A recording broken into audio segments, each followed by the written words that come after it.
మన ఆచారాలు, సంస్కృతి, సాంప్రదాయాలకు స్వాగతం. ఈ వీడియోలో మనం కృష్ణాష్టమి కోసం తెలుసుకుందాం. కృష్ణాష్టమి అనగా శ్రీకృష్ణ జన్మాష్టమిగా కూడా పిలువబడుతుందట. ఇది భగవంతుడు శ్రీ మహావిష్ణువు యొక్క అవతారమైన శ్రీకృష్ణుడు జన్మించిన రోజు. ఈ పర్వదినాన్ని భాద్రపద మాసంలో కృష్ణపక్ష అష్టమి తిథి నాడు జరుపుతారు. కృష్ణ జన్మ ఒక పవిత్ర కథ. ద్వాపర యుగంలో భూమి దుర్మార్గుల భారం వల్ల అల్లకల్లోలంగా మారిందట. రాక్షసులు పెరిగి పుణ్యులను హింసించసాగారు. భూమాత తాళలేక బ్రహ్మదేవుని వద్దకు వెళ్ళి బ్రహ్మదేవుడు శ్రీ మహావిష్ణువుని ధ్యానించాడు. విష్ణుమూర్తి ఆశ్వాసన ఇచ్చాడు. నేను దేవకీ పుత్రుడిగా అవతరిస్తాను. నా అవతారంతో ఈ భూమిని పుణ్యమయం చేస్తాను అని చెప్పాడు. మధురా నగరంలో ఒక మహారాజు ఉండేవాడు.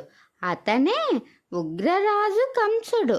అతని అక్కపిల్ల అయిన దేవకి వసుదేవుని వివాహ సమయంలో ఆకాశవాణి ఒక శబ్దం వినిపించింది. దేవకి యొక్క 8వ సంతానం నిన్ను చంపుతుంది అని. ఆ మాట విన్న కంసుడు విరిగిపడ్డాడు. దంపతుల్ని కారాగారంలో వేయించాడట. దేవకికి జన్మించే ప్రతి శిశువును చంపటం మొదలుపెట్టాడు. 7 శిశువులను చంపేశాడు. ఆ అద్భుత రాత్రి కృష్ణ జన్మ. అష్టమి రాత్రి, భాద్రపద మాసం, నిశితకాలం, చుట్టూ కరువు చీకటి. అదే సమయంలో కారాగారంలో దేవకికి 8వ బిడ్డగా జన్మించాడు. ఆ బిడ్డ తెల్లని ముఖం, నీలవర్ణం, చిరునవ్వుతో వెలిగిపోయాడు. ఆ బిడ్డే శ్రీకృష్ణుడు. అతని జన్మంతో కారాగార తాళాలు విడిపోవడం మొదలైంది. కపాలికి నిద్ర పట్టింది. తలుపులు తానే తలుచుకున్నట్టు తెరుచుకున్నాయి. వసుదేవుడు దేవకీ పాపను తీసుకుని యమునా నది దాటి గోకులం వెళ్ళాడు. అక్కడ నందయశోద దంపతులను జన్మించిన బాలికను తీసుకుని తిరిగి వచ్చాడు. ఆ బాలిక అసలైన యోగమాయ అవతారం. కంసుడికి శోకదాయక పరిణామం.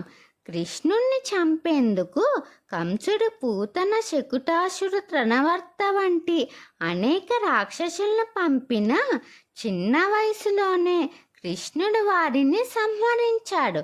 ఆ తరువాత కృష్ణుడు యువకుడిగా మారి కంసుణ్ణి సంహరించి మధురా ప్రజలను శాంతింపచేశాడు. ఈ కథ కేవలం ఒక ఇతిహాసం కాదు. దీనివల్ల మనం నేర్చుకోవాల్సిన విషయాలు, ధర్మం ఎంత ఆలస్యం చేసినా గెలుస్తుంది. భక్తి ఉన్న వారిని భగవంతుడు కాపాడుతాడు.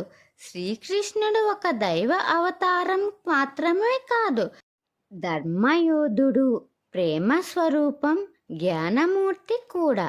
మన ఆచారాలు, సంస్కృతి, సాంప్రదాయాలు వీటి మీద మీకు ఆసక్తిగా ఉంటే నా ఛానల్ని సబ్స్క్రైబ్ చేసి అలాగే పక్కనే ఉన్న బెల్ ఐకాన్ క్లిక్ చేయండి.